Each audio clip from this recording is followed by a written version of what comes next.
Frères et sœurs, c'est pour moi une très belle fête que la fête de l'Épiphanie. Oh, bien sûr, c'est certainement une belle fête pour beaucoup de personnes parce qu'il y a la fameuse galette des rois et c'est vrai que c'est agréable à la manger et que ça fait du bien quand on la mange. En bouche, ça fait du bien et autour de la taille, ça fait du bien pour toute l'année, si pas encore pour plus longtemps. Mais je pense que la fête de l'Épiphanie, c'est beaucoup plus que ça.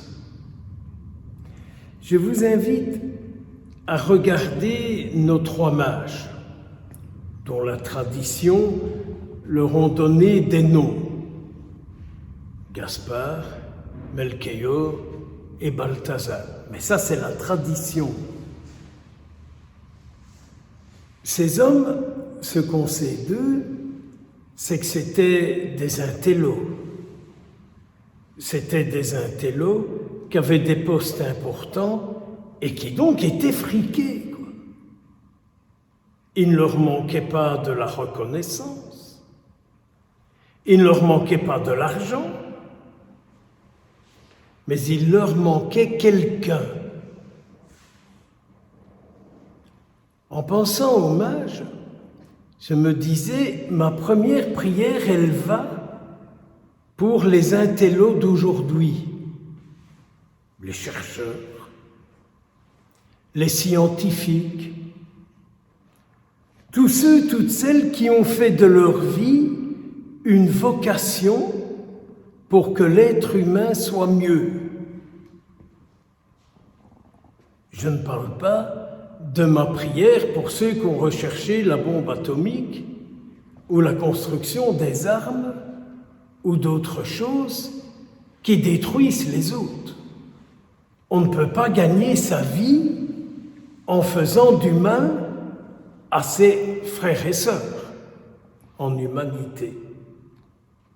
Donc ma première prière est pour tous ceux qui luttent, comme on le dit très bien dans le missel des défunts, Seigneur, nous te prions pour les savants, pour les chercheurs qui luttent dans leur vie contre la maladie et la souffrance. Donc les mages me font penser à ces chercheurs. Et puis, il y a un autre point qui m'impressionne, c'est leur recherche de Dieu. Et je me disais, mais comment se fait-il que tout d'un coup, ces trois types se sont dit, il y a quelqu'un qui nous manque. Il y a quelqu'un qui manque à notre âme, il y a quelqu'un qui manque à notre cœur, et il y a quelqu'un qui manque à notre esprit. Celui-là, c'est celui que Dieu a envoyé dans le monde. Celui-là nous manque. Et ils se mettent en recherche pour le trouver. J'aimerais bien qu'aujourd'hui, beaucoup d'hommes, beaucoup de femmes puissent vivre ce déclic de se mettre en route pour chercher après celui qui leur manque, le Fils de Dieu. Donc, pas un espèce de superbe médecin qui va les guérir de tous leurs machins tordus qu'ils ont accumulés en eux, non, mais le Christ lui-même, qui sauvera leur vie de tout ce qui est en eux, qu'ils ont accumulé et qui les détruit. Donc, il nous faut prier pour que beaucoup d'hommes, beaucoup de femmes se mettent en recherche du Christ. C'est pas des politiciens, hein? C'est pas des politiciens, hein? Et la Belgique a la présidence de l'Europe, mais enfin que pour 6 mois. Qu'en est-il de notre prière pour que ce déclic aujourd'hui se produise? Et puis leur recherche, elle n'est pas terrible quelque part.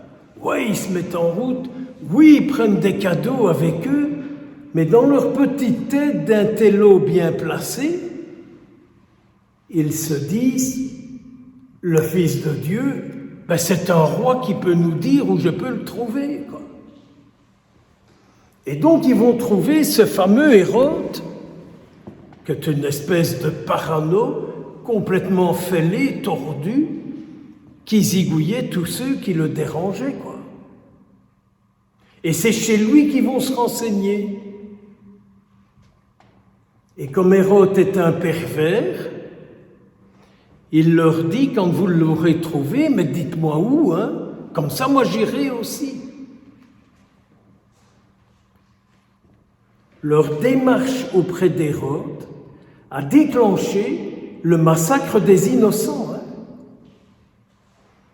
Hérode s'ayant mis à voir les jetons, peur qu'on ne prenne son poste, sa place, ah il tient à sa place, encore un, quoi, qui ferait n'importe quoi pour faire tomber tout le monde, pour pas perdre sa place.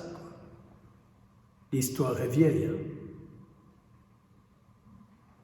Mais ils se mettent en route, et comme ils ont rencontré le Fils de Dieu, intérieurement, ils sont éclairés.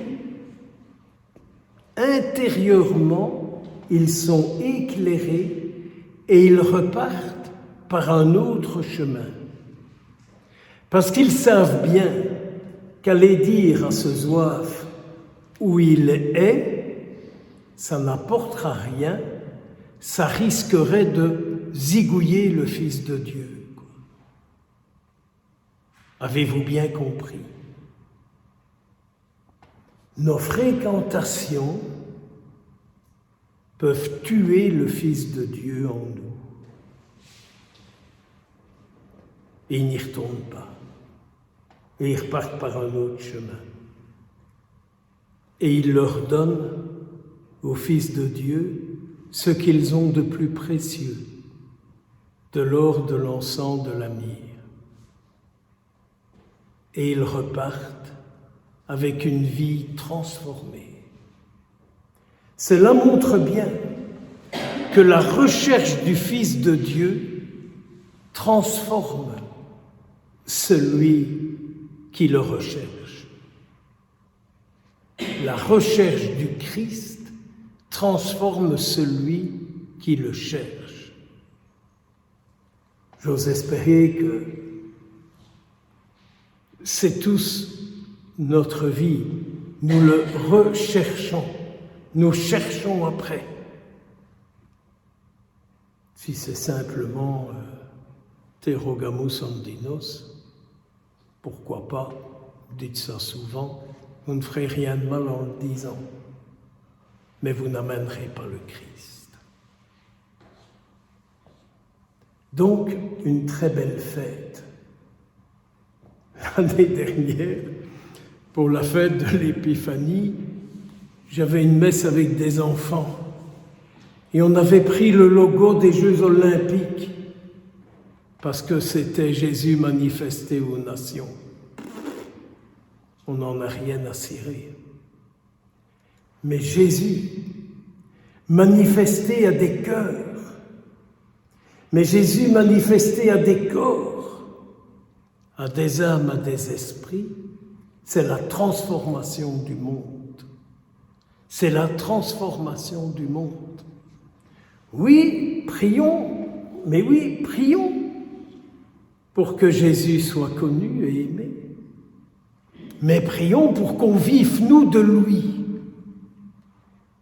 Et si tous les chrétiens vivaient du Christ, il y aurait, là où nous sommes, un rayonnement christique.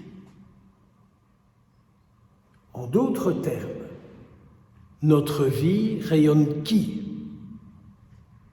Notre langage révèle qui? À travers notre manière d'être et de parler, qui est là? Qui est là? Mais vraiment, qui est là?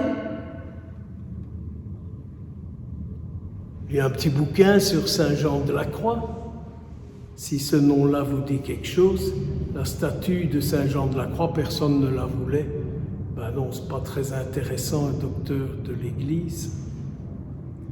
Saint Jean de la Croix, dans sa nuit obscure, finit par dire, quand on lui demande de faire un commentaire de son fameux poème, il découvre que ce qu'il vit, que ce qu'il a vécu, rayonne, révèle celui qui le fait vivre. Et oui, notre manière de vivre révèle celui qui nous fait vivre. Soyons bénis, soyons comblés de grâce et de bénédiction, et nous révélerons le Christ à la mesure de l'amour que nous lui portons. Nous révélerons Jésus à la mesure de ce qu'il est pour nous. Nous révélerons Jésus à la manière de ce que nous souhaitons qu'il soit aujourd'hui dans nos vies, dans nos mondes, dans nos familles et partout. Au nom du Père et du Fils et du Saint-Esprit. Amen.